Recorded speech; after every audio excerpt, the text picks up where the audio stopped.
Hi hello friends, welcome back to our channel. SSC selection post phase 14 పరీక్షకు ఇంకా కేవలం 20 days మాత్రమే మిగిలి ఉన్నాయి. ఇప్పటివరకు ప్రిపరేషన్ సరిగ్గా జరగలేదని చాలామంది క్యాండిడేట్ టెన్షన్ పడుతూ ఉంటారు. కానీ గుర్తుంచుకోండి, 20 డేస్ అనేది చాలా తక్కువ సమయం అయితే కాదండి. ఓకేనా? ఈ 20 డేస్ని కనుక ఒక ప్రాపర్ ప్లాన్తో ఉపయోగించుకుంటే ఈ ప్రిపరేషన్ను చాలా వరకు ఇంప్రూవ్ చేసుకోవచ్చు. అందుకే ఈరోజు వీడియోలో రోజుకి ఎన్ని గంటలు చదవాలి, రీజనింగ్లో ఏ టాపిక్స్పై ఎక్కువ చదవాలి, మ్యాథ్స్లో ఏ టాపిక్స్ ఎక్కువ ఫోకస్ చేయాలి, ఇంగ్లీష్ అనేది ఎలా ప్రిపేర్ అవ్వాలి, జీకే అండ్ జీఎస్ అనేది ఎలా రివైజ్ చేయాలి, మార్క్ టెస్ట్ ఎప్పుడు రాయాలి, చివరి రోజుల్లో రివిజన్ అనేది ఎలా చేయాలి అనే ప్రతి విషయాన్ని ఈ 20 డేస్ స్టడీ ప్లాన్గా చూద్దాం. కాబట్టి ఈ వీడియోను చివరి వరకు తప్పకుండా చూడండి.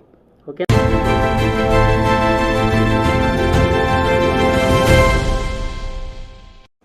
ఫ్రెండ్స్, ఇప్పుడు మీ దగ్గర 20 డేస్ టైం మాత్రమే ఉన్నాయి. కాబట్టి ఈ సమయంలో కొత్త బుక్స్ మార్చడం, కొత్త మెటీరియల్ కోసం వెతకడం ఇలాంటివి మాత్రం చేయకండి. ఓకేనా? మీ దగ్గర ఉన్న మంచి స్టడీ మెటీరియల్తోనే ఫాలో అవ్వండి. ఓకేనా? ఈ 20 డేస్లో మీ టార్గెట్ కొత్త టాపిక్స్ కంటే ఎక్కువగా practice plus mark test plus revision కింద కనీసం రోజుకి ఒక 6 to 8 అవర్స్ కనుక క్వాలిటీ స్టడీ చేయడానికి మాత్రం ప్రయత్నించండి. మీకు అంత సమయం కుదరకపోతే కనీసం 4 నుంచి 5 గంటలైనా ఫోకస్డ్ ప్రిపరేషన్ అయితే చేయండి. ఓకేనా? ఇప్పుడు మనం కనుక ఎస్ఎస్సి సెలక్షన్ పోస్ట్ ఫేజ్ 14, ఓకేనా, లాస్ట్ 20 డేస్ స్టడీ ప్లాన్ కనుక చూసుకుంటే మనకు 1 to 5, ఓకేనా, ఫస్ట్ డే నుంచి 5th డే వరకు మనం అసలు ఏం చేయాలి అనేది మనం క్లియర్గా తెలుసుకుందాం. మొదటి 5 డేస్లో అన్ని సబ్జెక్టులో ముఖ్యమైన టాపిక్స్ని కవర్ చేయడం అనేది చాలా ఇంపార్టెంట్. అందులో మనం ముఖ్యంగా రీజనింగ్ గురించి తెలుసుకుందాం మనం. ఓకేనా? ఇప్పుడు రీజనింగ్ కనుక తెలుసుకుంటే ముందుగా ఎక్కువగా ప్రాక్టీస్కి అవసరమైన టాపిక్స్ మీద మాత్రమే ఫోకస్ చేయండి. అందులో ఎనాలజీ, ఓకే, ఫస్ట్ వన్ వచ్చేసి ఎనాలజీ, తర్వాత classification, series, coding, decoding, blood relations, directions, ranking, syllogism, okay, తర్వాత Venn diagram, mathematical operations, non verbal reasoning. కనీసం రోజుకి ఒక 40 to 50 క్వశ్చన్స్ మాత్రం ప్రాక్టీస్ చేయండి. ఓకే, ఇది మాత్రం మోస్ట్ ఇంపార్టెంట్ అండి. ఓకేనా? తర్వాత అర్థమెటిక్ కనుక చూసుకుంటే మ్యాథ్స్లో ముఖ్యంగా మనం బేసిక్ కాన్సెప్ట్స్ అనేవి చాలా స్ట్రాంగ్ తీసుకోవాలి. లేదంటే మీరు ఎంత చదివినా కానీ మీకు గుర్తు అయితే అస్సలు ఉండదు ఎగ్జామ్లో. ఇది మాత్రం మీరు మైండ్లో పెట్టుకోవాలి. ఓకేనా? పర్సంటేజ్, ఇందులో ఎక్కువగా మీరు ఫోకస్ చేయాల్సిన టాపిక్స్ వచ్చేసి percentage, profit and loss, ratio and proportion, average, simple interest and compound interest, time and work, time and distance, simplification, number system and data interpretation. ప్రతిరోజు మ్యాథ్స్కి 1.5 అవర్స్ నుంచి 2 అవర్స్ మాత్రం కేటాయించండి. ఫార్ములాస్ ఒక సపరేట్ నోట్బుక్లో మాత్రం రాసుకోండి. ఓకేనా? ఎందుకంటే ఇందులో మొత్తం అర్థమెటిక్ అనేది మొత్తం ఫార్ములా మీదనే బేస్ అయి ఉంటుంది కాబట్టి అది మోస్ట్ ఇంపార్టెంట్. ఇప్పుడు మీరు ఇంగ్లీష్లో ఏం చేయాలంటే ఇంగ్లీష్లో స్కోరింగ్ టాపిక్ ఎక్కువ ఫోకస్ చేయాలండి. ఓకేనా? అందులో వొకాబులరీ ఒకటి, సినోనిమ్స్ అండ్ ఎండోనిమ్స్, తర్వాత one word substitution, error detection, fill in the blanks, sentence improvement, తర్వాత స్పెల్లింగ్, తర్వాత ఇడియమ్స్ అండ్ ప్రైజెస్, తర్వాత క్లోజ్ టెస్ట్, రీడింగ్ కాంప్రహెన్షన్. ఓకేనా? డైలీ ఒక 30 to 40 క్వశ్చన్స్ మాత్రం ప్రాక్టీస్ చేయండి. ఓకేనా? తర్వాత జీకే అండ్ జీఎస్ కనుక చూసుకుంటే మనకు ఇప్పుడు మొత్తం సిలబస్ చదవడానికి మాత్రం అసలు ప్రయత్నించకండి. ఎందుకంటే టైం చాలా తక్కువ ఉంది. కాబట్టి మీరు ఇండియన్ పాలిటీలో బేసిక్స్, ఓకే, తర్వాత హిస్టరీ, తర్వాత జాగ్రఫీ, తర్వాత జనరల్ సైన్స్, కరెంట్ అఫైర్స్ ఎక్కువ బాగా ఫోకస్ చేయండి. ఓకే, తర్వాత important government schemes, awards and honours, sports, important days, books and authors, ఇవి మోస్ట్ ఇంపార్టెంట్ అండి. ఓకేనా? ఈ కరెంట్ అఫైర్స్ నుంచి ఈ బుక్స్ అండ్ ఆథర్స్ వరకు మాత్రం చాలా బాగా అయితే ప్రాక్టీస్ చేయండి. ఇవన్నీ షార్ట్ నోట్స్ ద్వారా రివైజ్ అయితే చేయండి. ఓకేనా? దానికోసం స్పెషల్గా మీరు పెద్ద మెటీరియల్ అయితే తీసుకోకండి. ఓకేనా? తర్వాత డైలీ స్టడీ ప్లాన్ కనుక ఎలా చేయాలి అనేది నేను చెప్తాను. ఓకేనా? ఓకే, ఇది మాత్రం క్లియర్గా తెలుసుకోండి. ఇప్పుడు మనం 1 to 5th డేస్ అనేది కంప్లీట్ అయిపోయింది కదా. ఇప్పుడు మనం 6th నుంచి 10th డేస్ అనేది ఏం చేయాలి అనేది చెప్తాను చూడండి. ఇక 6th డేస్ నుంచి 10వ రోజు వరకు మీ ఫోకస్ పూర్తిగా ప్రాక్టీస్ మీదనే ఉండాలి. ఓకే, మీ ఫోకస్ అనేది పూర్తిగా ప్రాక్టీస్ మీద ఉండాలి. ఈ 5 రోజుల్లో సబ్జెక్ట్ వైజ్ క్వశ్చన్స్ అనేది సాల్వ్ చేయండి. ఓకేనా? తర్వాత మార్నింగ్ వచ్చేసి రీజనింగు, మధ్యాహ్నం వచ్చేసి మ్యాథ్స్, సాయంత్రం ఇంగ్లీషు, రాత్రి జీకే అండ్ జీఎస్, అలా కనీసం రోజుకు ఒక సెక్షన్ టెస్ట్ అయితే రాయడానికి ప్రయత్నించండి. టెస్ట్ రాసిన తర్వాత స్కోర్ చూసి సంతోషపడటం లేదా బాధపడటం కాదు, మీరు చేసిన మిస్టేక్ని గుర్తించడం చాలా ముఖ్యం. ఓకే, మిస్టేక్స్ కోసం ఒక చిన్న నోట్బుక్ తీసుకోండి. ఆ మార్క్ టెస్ట్లో మీరు ప్రాక్టీస్ చేసేటప్పుడు కానీ ఎగ్జామ్ రాసేటప్పుడు కానీ వచ్చిన క్వశ్చన్ తప్పు అయితే ఏదైతే తప్పుగా రాశారో మీరు ఆ క్వశ్చన్ అందులో నోట్ చేసుకోండి. ఫర్ ఎగ్జాంపుల్ మ్యాథ్స్లో ఒక ఫార్ములా మర్చిపోయారు అనుకుందాం మనం, అది నోట్ చేయండి.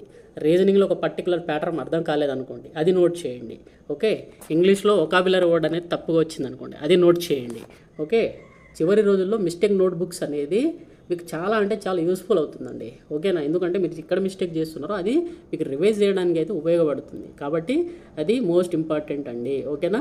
తర్వాత 11 to 15 డేస్ అనేది ఏం చేయాలి అంటే 11th రోజులో ప్రిపరేషన్ అనేది చాలా ఇంపార్టెంట్ అండి. ఈ 11th నుంచి 15 డేస్ ఉంటుంది కదా, ఇప్పుడు చాలా ఇంపార్టెంట్ ఫేజ్ అండి. ఇప్పుడు మీరు ఫుల్ లెంత్ మార్క్ టెస్ట్ రాయడానికి ప్రయత్నించండి. రోజుకు ఒక మార్క్ టెస్ట్ రాయండి. మొదట ఎగ్జామ్కి సిమిలర్ ఎన్వైరన్మెంట్ క్రియేట్ చేసుకోండి మీరు. ఓకే, ఫోన్ పక్కన పెట్టేసేయండి, టైమర్ పెట్టుకొని టెస్ట్ కంప్లీట్ చేయండి. టెస్ట్ అయిపోయిన తర్వాత ఒక 3 విషయాలు మాత్రం అనలైజ్ చేయండి. ఏ క్వశ్చన్ తప్పయ్యాయి, ఏ క్వశ్చన్కి ఎంత టైం తీసుకుంటున్నారు, ఏ టాపిక్ అనేది రిపీటెడ్లీ మిస్టేక్ వస్తున్నాయి, ఇలా అనలైజ్ చేస్తే మీ స్కోర్ కంటే ముఖ్యమైన విషయం వీక్నెస్ మీకు తెలుస్తుంది. ఓకేనా? నెక్స్ట్ వచ్చేసి టైం మేనేజ్మెంట్. ఎగ్జామ్లో ప్రతి క్వశ్చన్కి ఎక్కువ టైం ఇవ్వడం వల్ల చివరిలో ఈజీ క్వశ్చన్స్ కూడా మిస్ అయ్యే అవకాశం ఉంటుంది. అందుకే మార్క్ టెస్ట్ ద్వారా టైం మేనేజ్మెంట్ అనేది ప్రాక్టీస్ చేయండి. ఈజీ క్వశ్చన్స్ అనేది ముందుగా అటెంప్ట్ చేయండి. ఓకేనా? డిఫికల్ట్ క్వశ్చన్పై ఎక్కువ టైం వేస్ట్ మాత్రం చేయకండి.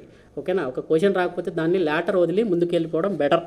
ఓకే, తర్వాత లాస్ట్ 16 to 18 డేస్ అనేది ఏం చేయాలి, రివైజ్ అనేది ఏం చేయాలి. ఇప్పుడు ఈ చివరి 5 డేస్కి వచ్చేసాం మనం. దీంట్లో ఏం చేయాలంటే రివిజన్ ప్లస్ మార్క్ టెస్ట్ అనేది ఎక్కువ రాయాలండి. ఓకేనా? మీరు ఇప్పటికే చదివిన ఫార్ములాస్ కానీ, షార్ట్ కట్స్ కానీ, వొకాబులరీ కానీ, కరెంట్ అఫైర్స్ అవన్నీ నోట్ చేసుకుని ఉంటారు కదా, వాటిని బాగా రివైజ్ చేయండి. ఓకే, తర్వాత చాలా ఇంపార్టెంట్ విషయం ఏంటిదంటే మీరు ఎగ్జామ్కి ముందు రోజు రిలాక్స్డ్గా అయితే ఉండండి అబ్బా. ఓకేనా? పూర్తిగా రిలాక్స్డ్గా ఉండండి. షార్ట్ నోట్స్ మాత్రమే సరిపోతుంది. ఒక్కసారి చూసుకుంటే సరిపోతుంది. ఎగ్జామ్కి అవసరమైన డాక్యుమెంట్స్, అడ్మిట్ కార్డ్స్ అవన్నీ ముందుగానే రెడీ చేసుకోండి. ఎందుకంటే ఎగ్జామ్ సెంటర్ ఎక్కడ ఉందో దానికి చెక్ చేసుకొని ప్రశాంతంగా నిద్రపోండి. అది మోస్ట్ ఇంపార్టెంట్. ఓకేనా? కాబట్టి మీరు ఎట్టి పరిస్థితుల్లో కూడా టెన్షన్ మాత్రం తీసుకోవద్దు. ఓకే, ఇక నెక్స్ట్ కనుక చూసుకుంటే మనకు డైలీ స్టడీ ప్లాన్ అనేది ఎలా చేసుకోవాలనేది ఒక చెప్తున్నాను చూడండి. నేను డైలీ స్టడీ ప్లాన్ కనుక చూసుకుంటే ఒక సింపుల్ డైలీ టైం టేబుల్ అండి ఇది. ఓకేనా? మార్నింగ్ 2 hours అనేది మ్యాథ్స్కి కేటాయించండి. ఓకేనా? చివరి తర్వాత మనకు దీంట్లో ఏంటంటే కాన్సెప్ట్ ప్లస్ ప్రాక్టీస్ అనేది బాగా క్వశ్చన్ ప్రాక్టీస్ చేయండి. ఓకేనా? ఆఫ్టర్నూన్ వచ్చేసి 1.5 hours రీజనింగ్ కేటాయించండి. దీంట్లో ఇంపార్టెంట్ టాపిక్స్ ప్లస్ క్వశ్చన్స్ ఉంటాయి కదా, కొన్ని ఇంపార్టెంట్ క్వశ్చన్స్, వాటిని బాగా ప్రాక్టీస్ చేయండి. ఈవినింగ్ 1.5 hours ఇంగ్లీష్ కేటాయించండి. గ్రామర్ ప్లస్ వొకాబులరీ అనేది చాలా బాగా ప్రాక్టీస్ చేయండి. ఓకే, నైట్ అనేది 1.5 నుంచి 2 hours వరకు జీకే అండ్ జీఎస్ మీద బాగా ఫోకస్ చేయండి. స్టాటిక్ జీకే, కరెంట్ అఫైర్స్ మీద బాగా ఇచ్చేయాలి. ఓకేనా? చివరగా మీకు టైం కనుక ఉంటే 30 to 60 minutes మార్క్ టెస్ట్ రాయడానికి ప్రయత్నించండి. మీ పరిస్థితికి అనుగుణంగా టైమింగ్ అనేది మార్చుకోండి. కానీ రోజులో అన్ని సబ్జెక్టు కొంత సమయం కేటాయించడం మాత్రం చాలా ఇంపార్టెంట్. ఓకేనా? కాబట్టి ఇప్పుడు మీ దగ్గర 20 రోజులు ఉన్నాయి. ఈ 20 రోజులు ఎలా ఉపయోగించుకుంటారో అదే చాలా ఇంపార్టెంట్. ఇప్పటివరకు ప్రిపరేషన్ తక్కువగా ఉన్నా ఇప్పటి నుంచి రోజుకు ఒక టార్గెట్ పెట్టుకుని ముందుకు వెళ్ళండి. 20 రోజులు అంటే రోజువారీ discipline preparation is equal to your success. కాబట్టి ఇది మోస్ట్ ఇంపార్టెంట్ ఈ 20 days అనేది. ఓకేనా? కాబట్టి దీంట్లో మీకు జాబ్ రావాలంటే ఫస్ట్ ప్లాన్, తర్వాత ప్రాక్టీస్, తర్వాత మార్క్ టెస్ట్, తర్వాత అనలైజ్ చేయండి, తర్వాత రివిజన్. ఈ సైకిల్ను కనుక మీరు 20 days కనుక ఫాలో చేయండి, మీకు జాబ్ రాకపోతే తర్వాత నన్ను అడగండి. కానీ చదవడం అంటే ఏదో అల్లటప్పగా చదవడం కాదండి, దాని మీద ఫోకస్ పెట్టేసేయాలంతే. కాబట్టి ఎట్టి పరిస్థితుల్లో కూడా ఈ 20 daysని మీరు టైం వేస్ట్ అయితే చేసుకోకండి. ఓకేనా? ఈ వీడియో కనుక మీకు యూస్ఫుల్గా అనిపిస్తే తప్పకుండా లైక్ చేయండి. అలాగే ఎస్ఎస్సి సెలక్షన్ పోస్ట్ ఫేజ్ 14కి ప్రిపేర్ అవుతున్న ప్రతి ఒక్కరికి, మీ ఫ్రెండ్స్ అందరికీ ఈ వీడియోని అయితే షేర్ చేయండి. ఓకే, ఇలాంటి government job updates, exam preparation tips, study plan కోసం మాత్రం మన ఛానల్ని సబ్స్క్రైబ్ చేసుకోండి. మీ ప్రిపరేషన్ ఎలా జరుగుతుందో కూడా ఒకసారి కామెంట్లో మెసేజ్ చేయండి. Okay, SSC selection post phase 14లో మీకు మంచి స్కోర్ రావాలని కోరుకుంటూ ఆల్ ది బెస్ట్ అండి అందరికీ. Thank you.